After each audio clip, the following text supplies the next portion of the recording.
नमस्कार दोस्तों, मैं सृष्टि जैन। क्या लड़कियों की शादी 25 साल की उम्र में होगी तो घर में बर्बादी होगी? क्या लड़कियों की शादी 14 साल की उम्र में होना ठीक है, या फिर ये बाल विवाह को बढ़ावा देने वाली एक सोच है? मंच से दिया गया हर शब्द एक समाज को दिशा देता है। अगर वही शब्द विकृति फैलाए तो सवाल उठाना जरूरी हो जाता है। धर्म हमें सम्मान सिखाता है, संस्कार देता है, नारी को देवी मानता है। फिर वही मंच अगर नारी की शुचिता पर टिप्पणी करे तो वो धर्म नहीं।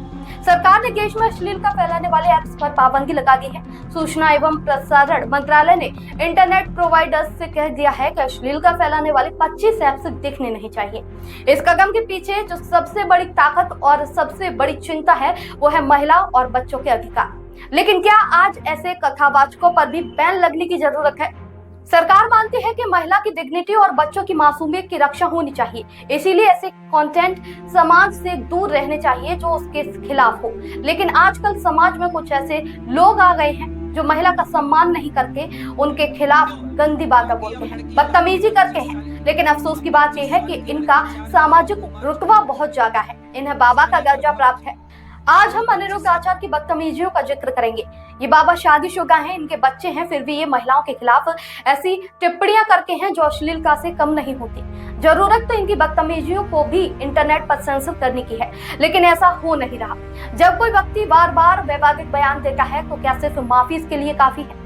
अनिरुद्ध आचार्य एक प्रसिद्ध आध्यात्मिक गुरु और कथावाचक, गौरी गोपाल आश्रम के संस्थापक, जो वृंदावन में स्थित और वृद्धों की देखभाल, भोजन वितरण और पशु कल्याण जैसी धर्मार्थ सेवाएं प्रदान करते हैं। वे भागवत पुराण पर अपने प्रवचनों के लिए जाने जाते हैं और सोशल मीडिया पर काफी लोकप्रिय हैं।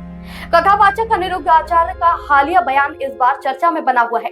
उन्होंने बयान किया है कि 25 साल की उम्र तक अगर लड़कियों की शादी नहीं होती तो वो प्री मैरिटल रिलेशनशिप में पड़ जाती है। इस पर लोगों का गुस्सा भर उठा।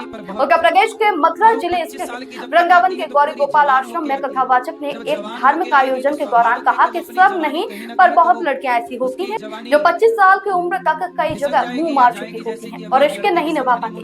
उन्हें 14 साल की उम्र में लड़कियों की शादी का समर्थन किया। ये तर्क देते हुए कि इससे वे परिवार में घुल मिल जाती हैं। ये सिर्फ अशोभनीय नहीं बल्कि महिलाओं की गरिमा और स्वतंत्रता पर सीधा हमला है। इस बयान के बाद लोगों में भारी गुस्सा देखा गया।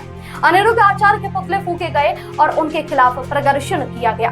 आपको बता दो, विवाद बढ़ने पर उन्होंने माफी मांगी, लेकिन उनकी माफी को भी अपमानजनक यहाँ बताया गया क्योंकि उन्होंने अपनी बात को कुछ लड़कियों तक सीमित बताया है।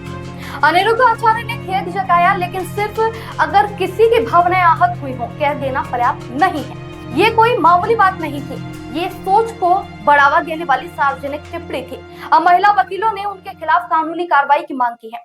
दोस्तों, भारत में बाल विवाह के खिलाफ 1929 में कानून बना था, जिसमें 14 साल से कम उम्र की लड़कियों की शादी प्रतिबंधित की गई थी। समाज के ठेकेदार बन बैठे कई कथावाचकों को आज ये समझने की जरूरत है कि महिलाओं को शर्त के प्रमाण पत्र की जरूरत नहीं है। ये पहली बार नहीं है दोस्तों जब अनिरुद्ध आचार्य अपने बयानों के कारण विवादों में घिरे हैं। साल 2022 में भी उन्होंने एक धार्मिक प्रवचन के दौरान महिलाओं की सुंदरता को लेकर टिप्पणी की थी, जिसमें उन्होंने कहा था कि अत्यधिक सुंदरता महिलाओं के लिए एक दोष है। सीता और द्रौपदी जैसी पौराणिक स्त्रियों को उनकी अतिरिक्त सुंदरता के कारण कष्ट झेलना पड़ा। इस बयान को भी मिथ्या और पीड़ित को दोष देने की मानसिकता को बढ़ावा देने वाला माना गया था। इसके अलावा साल 2024 में भी उन्होंने भगवान शिव को लेकर एक बयान दिया था, जिसके बाद उन्हें माफी मांगनी पड़ी थी। उनके बयानों में अक्सर महिलाओं के कपड़े, जीवन शैली, नैतिकता पर टिप्पणी शामिल रही है, जो उनके आलोचकों के अनुसार रूढ़िगत और लैंगिक भेदभाव को बढ़ावा देने वाली है। ये बयान आपत्तिजनक क्यों है? चरित्र पर टिप्पणी का अधिकार किसी को नहीं है।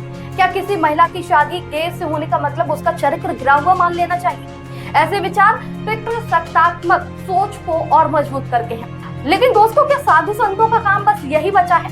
जो मंच सत्य, धर्म और करुणा का माध्यम होना चाहिए, वही अब लड़कियों की शुचिता पर टिप्पणी करने लगा है। ये सिर्फ महिलाओं का नहीं बल्कि पूरी सनातन परंपरा का अपमान है। जब महिला पढ़े, आगे बढ़े, स्वतंत्र बने तो उसे संस्कृति विरोधी कहा जाता है, और अगर वो घर में रहे तो अयोग्य। आखिर ये दोहरा मापदंड कब तक चलेगा? जब कोई पुरुष अपने धर्म की आड़ में नारी की आजादी पर सवाल उठाता है तो वो न धर्म बचा रहा होता है, न संस्कृति, बल्कि अपने अहंकार को बचा रहा होता है। हमारे समाज को ऐसी धार्मिक चोले में छिपे मनोवैज्ञानिक अपमान को पहचानना और आज ठुकराने की भी जरूरत है। दोस्तों, महिलाओं को अब सुनने के लिए नहीं बल्कि जवाब देने के लिए मंच चाहिए। क्या आप भी मानते हैं ऐसी सोच को अब बर्दाश्त करना चाहिए या नहीं?